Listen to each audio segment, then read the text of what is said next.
तो 10.1 10.2 आपकी क्लियर हो चुकी हैं। इसके बाद है आपकी विविध मिसलिनियस 10, 10वें चैप्टर की मिसलिनियस है विविध है।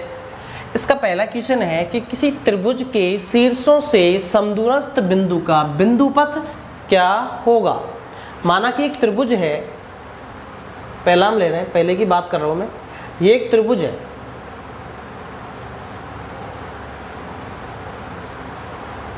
और इस त्रिभुज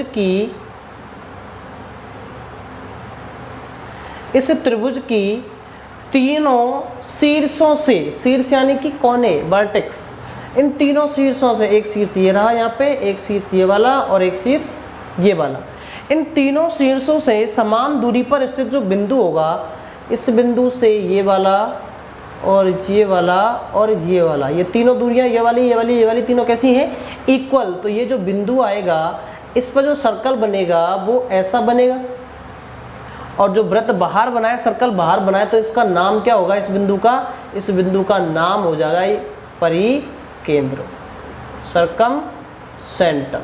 तो इसका आंसर है आपका सर्कम सेंटर, परिकेंद्र। ये आपके एक अंक वाले क्वेश्चन है सारे, एक अंक के जो क्वेश्चन आते हैं आपको इसमें से, इनमें से कोई एक आ जाता है। क्वेश्चन नंबर 2 है आपका कि किसी त्रिभुज का जो गुरुत्व केंद्र होता है वो क्या होता है। त्रिभुज का जो गुरुत्व केंद्र कहते हैं वो कहते हैं किसी त्रिभुज की तीनों माध्यिकाएं जिस बिंदु पर जाके मिलती हैं वही बिंदु कहलाता है उसका गुरुत्व केंद्र। माना कि एक त्रिभुज है, माना कि एक त्रिभुज है, और इस त्रिभुज में, इस त्रिभुज की तीनों माध्यिकाएं हैं। एक माध्यिका इसके मध्य बिंदु पे आके मिल रही है, एक माध्यिका ये वाली इसके मध्य बिंदु पे, और एक माध्यिका ये वाली, ये इसके सामने वाली भुजा के मध्य बिंदु, और तीनों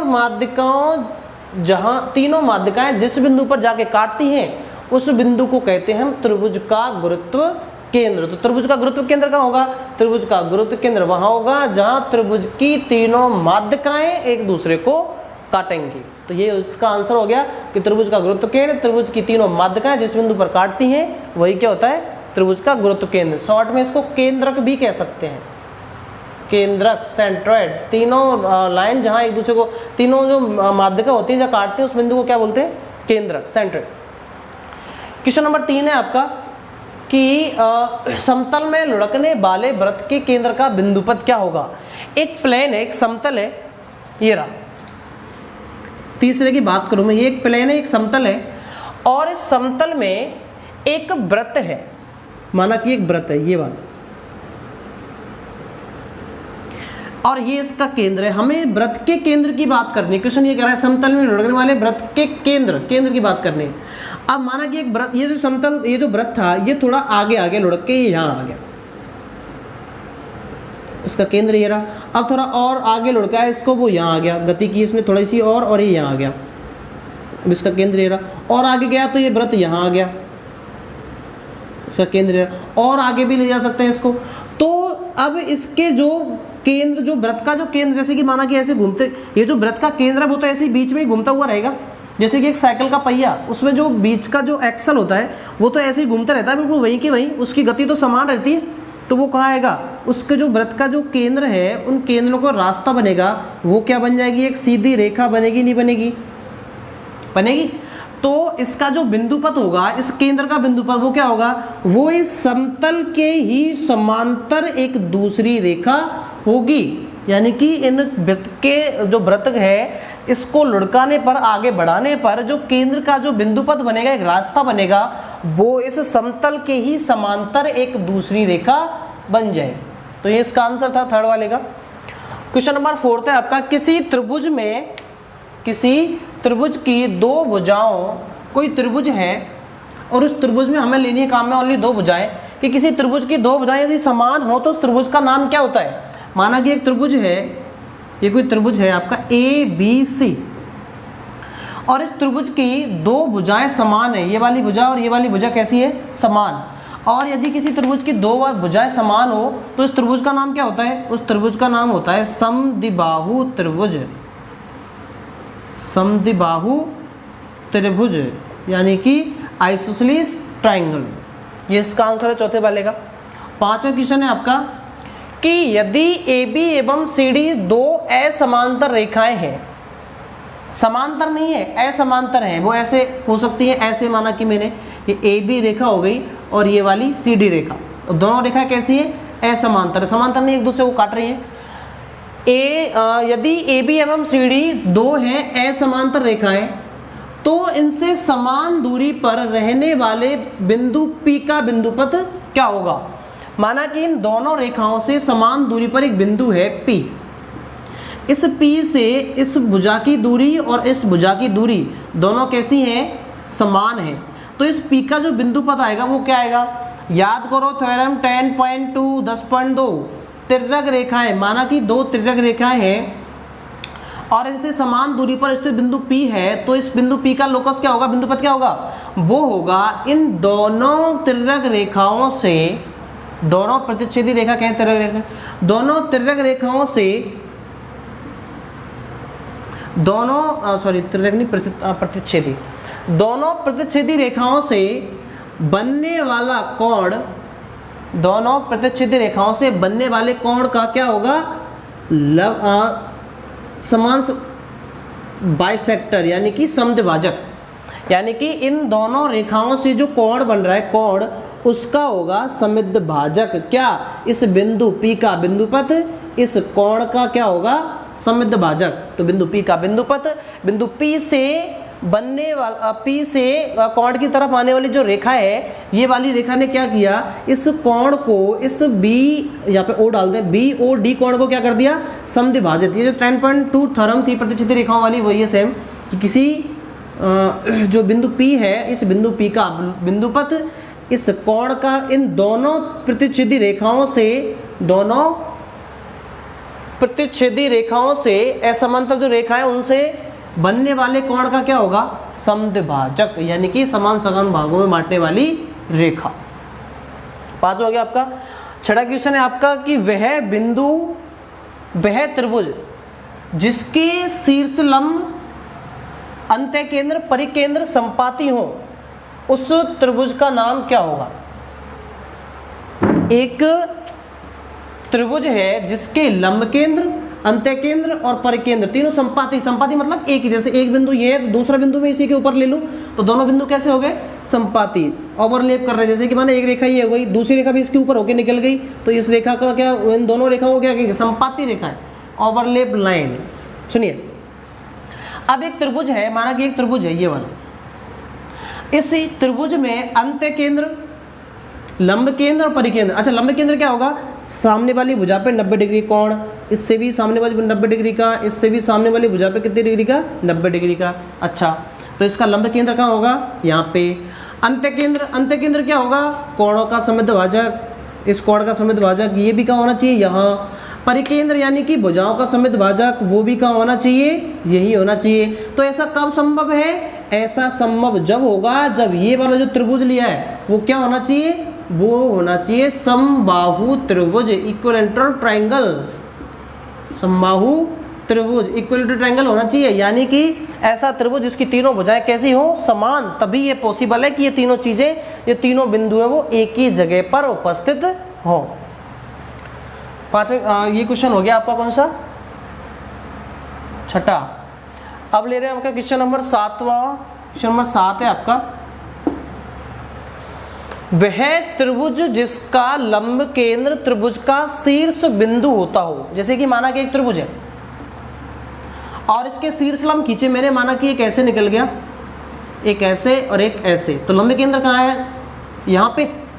अब क्वेश्चन ये कह रहा है कि लंब केंद्र इन तीनों बिंदु जो इसके शीर्ष हैं, इन तीनों में से कोई एक, या तो ये हो या फिर ये हो या फिर ये हो। ऐसा कब पॉसिबल है, ऐसा पॉसिबल होता है समकोण त्रिभुज में, यानी कि राइट एंगल ट्रायंगल में। देखिए, माना कि मैंने एक समकोण त्रिभुज बनाया, ये वाला, अब इसके हमें खींचने क्या, शीर्ष लंब। शीर्ष लंब खींचते हैं, ये जो बिंदु लिए, जैसे ए, बी और ए, सी, ये तीन बिंदु ले लिए मैंने। अब इन तीनों बिंदुओं से इनकी सम्मुख भुजा पर क्या खींचना है, लंब डालना है। इस बी बिंदु से इसकी सम्मुख भुजा पर लंब डाला, वो ये डल गया 90 डिग्री का कोण। अच्छा, इस सी से डालना है, तो सी से यहाँ तो डलेगा नहीं, वो कहाँ आके डल रहा है, देखो यहाँ आके, ये 90 डिग्री एंगल है या नहीं, समकोण त्रिभुज है तो ये 90 डिग्री कोण होगा, तो वो कहाँ पे आके डल रहा है, वो यहाँ पे आके डल रहा है, ये वाला। तो एक ऐसे ये हो गया इस भुजा पर, ए बी भुजा पर ये वाला लंब हो गया, और बी से यहाँ पे लंब हो गया, और ए से डालें इस बी सी भुजा पर, वो कहाँ के डलेगा, वो भी ये देखो यहाँ के डल रहा है। तो तीनों, ये वाला शीर्ष लंब, ये वाला शीर्ष लंब और ये वाला शीर्ष लंब, तीनों कहाँ काट रहे हैं, इस बी बिंदु पर। और बी बिंदु क्या हो गया, शीर्ष लंब, और बी बिंदु शीर्ष भी था, इस त्रिभुज का क्या था, शीर्ष भी था, और क्या हो गया, शीर्ष लंब भी हो गया।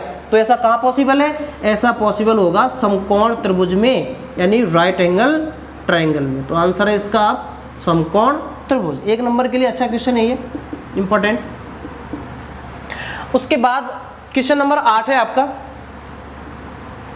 कि घड़ी के ये मैंने करा चुका हूँ, आपके जो बेस मैंने कराए थे क्वेश्चन, उसमें मैंने कराया 10.1 से थोड़ा पहले, कि किसी ये जो घड़ी है वॉच, और इस घड़ी में लटका हुआ होता है पेंडुलम, अलार्म घड़ी में होता है, और पेंडुलम का जो नीचे का सिरा है ये वाला, इसका जो बिंदुपत होता है वो क्या होता है, घड़ी का जो पेंडुलम होता है वो राइट और लेफ्ट गति करता है, दायां और बाएं। तो इसका जो बिंदुपत बनता है वो ये वाला हिस्सा बनता है, इसको बोलते हैं वृत्त का। जैसे कि वृत्त है, इसमें से माना कि यहाँ से लेके यहाँ तक ये चाप काट लूँ, ये क्या हो जाएगा, वृत्त का चाप, लेंथ ऑफ आर्क। तो इसका आंसर क्या हो जाएगा, इसका नाम क्या देंगे, ये हो जाएगा वृत्त का चाप। तो इसका लोकस यानी बिंदुपत क्या हो जाएगा, वृत्त का चाप। तो आपके यहाँ वैसे हो चुके हैं। इसके बाद एक क्वेश्चन और बचा है इसमें, 9वां क्वेश्चन, वो देख लीजिए। तो ये क्वेश्चन नंबर 9 है आपका कि एक त्रिभुज है उस ABC, और इस त्रिभुज की भुजाएं हैं BC, CA और AB, और इन तीनों के जो मिड पॉइंट यानी मध्य बिंदु दे रखे हैं वो हैं आपके DEF। तो आपको सिद्ध करना है कि EF जो है वो AD को कर रही है समद्विभाजित, यानी कि समान समान भागों में क्या कर रही है, बांट रही है। देखिए कैसे, सबसे पहले लेना हमें एक ट्रायंगल ABC, ये आपका ट्रायंगल है और इसका नाम है AB और C, और इस ABC ट्रायंगल में इसकी भुजा है BC। इसका जो मध्य बिंदु है क्रम से दे रखे हैं, इसका क्रम से का मतलब कंटिन्यूअस, BC का है D, CA का है E और AB का है F। अच्छा, तो BC का D है, इस BC भुजा का मध्य बिंदु है आपका कौन सा, D, ठीक है जी। इसके बाद CA भुजा का मध्य बिंदु है E, CA भुजा का है CA, इसका मध्य बिंदु क्या है, इसका मध्य बिंदु है E, ओके। और AB का मध्य बिंदु क्या है, F, AB इसका मिड पॉइंट जो है मध्य बिंदु है वो क्या है, F। तो आपको प्रूव क्या करना है, आपको सिद्ध करना है कि EF कहाँ है, EF ये रही EF, ये जो EF आपको दिख रही है EF, ये AD को समान समान भागों में बांट रही है। AD कहाँ है, ये है AD। EF जो भुजा है वो इस AD को समान समान भागों में बांट रही है। इसका मतलब ये वाला पार्ट और ये वाला पार्ट कैसा है, इक्वल। जैसे मैं यहाँ डाल दूँ O, इसका मतलब AO और OD क्या होनी चाहिए, बराबर। तो आपको सिद्ध करना है कि AO बराबर है किसके, OD के। ये आपको सिद्ध करना है। कैसे करेंगे देखना, बहुत ज़्यादा आसान है। प्रूफ देखिए इसका। सबसे पहले त्रिभुज ABC की बात कर रहे हैं। त्रिभुज ABC में देखिए यहाँ पे जो F है, F क्या है, F इस AB भुजा का क्या है, मध्य बिंदु।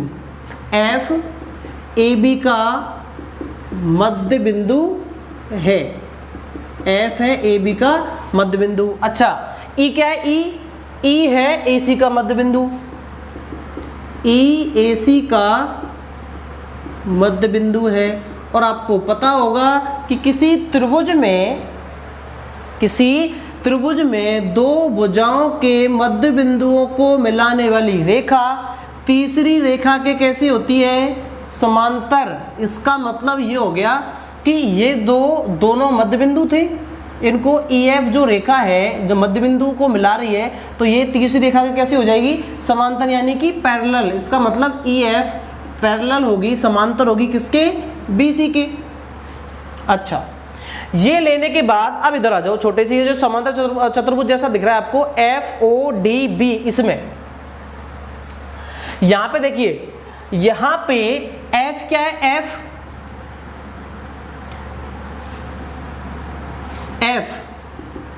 F है AB का मध्य बिंदु, F AB का है मध्य बिंदु। एफ ए बी का मध्य बिंदु है।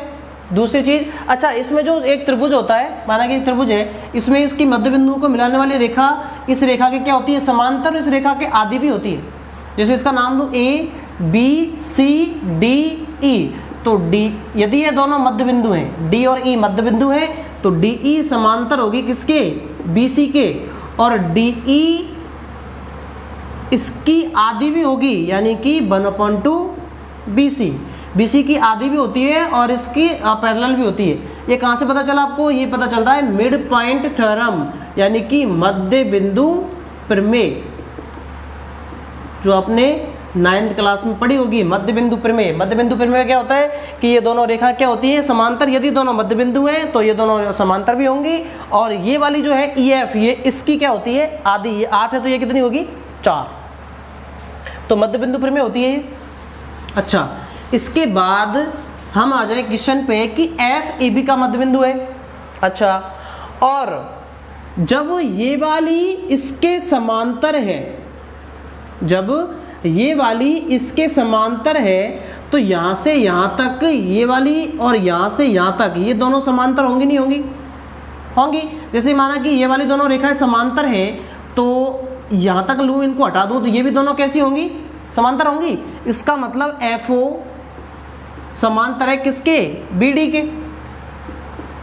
एफ ओ किसके समांतर है, बी डी के। अब सुनो, एफ मध्य बिंदु है और ये दोनों रेखाएं समांतर भी हैं। इसका मतलब ये दोनों समांतर रेखाएं कब होंगी, जब ये वाला बिंदु और ये वाला बिंदु दोनों कैसे बिंदु हो, मध्य बिंदु। जैसे मैं इस त्रिभुज को लूँ, ए बी डी को, ऐसे बन रहा है ए बी डी, यहाँ पर है ए, यहाँ पर है बी और यहाँ पर है डी। इस त्रिभुज में एफ ओ है, यहाँ पे एफ ओ। किशन ये कह रहा है कि ये तो मध्य बिंदु है, तो पता है हमें, और ये भी पता है ये वाली और ये वाली दोनों कैसी हैं, समांतर। तो आपको पता होगा कि ये वाली मिड पॉइंट थ्योरम से, मध्य बिंदु प्रमेय से, ये वाली और ये वाली दोनों समांतर कब होंगी, जब ये तो मध्य बिंदु हो और ये भी क्या हो, मध्य बिंदु। और क्वेश्चन ये कह रहा है ये दोनों समांतर भी हैं और ये मध्य बिंदु है, इसका मतलब ये भी क्या होगा, मध्य बिंदु ही होगा। अतः ओ ए डी का मध्य बिंदु है। अतः ओ ए डी का मध्य बिंदु है। और यदि एफ जो ओ है वो ए डी का मध्य बिंदु है, इसका मतलब ओ ए और ओ डी दोनों कैसी हो गई, समान। अतः ओ ए बराबर ओ डी, ये दोनों कैसी हो गई, समान। ये आपको सॉल्व करना था। तो ये आपकी मिसलिनियस भी हो चुकी है, 10.1 क्लियर, 10.2 भी हो गई आपकी। इसके बाद में लूँगा आपकी थ्योरम, जो कुछ थ्योरम रह गई है। 10.3 है, 10.1 का अपोजिट है कन्वर्स बिलो में, और 10.5 है, 10.4 है। ये जो रह गई इनको मैं कराने वाला हूँ, और इसका आपके जो एग्जाम्पल है वो भी मैं कराऊंगा, और कुछ इंपॉर्टेंट क्वेश्चन इस चैप्टर को लेके वो भी मैं आपको अगली वीडियो में आपको मिल जाएगा।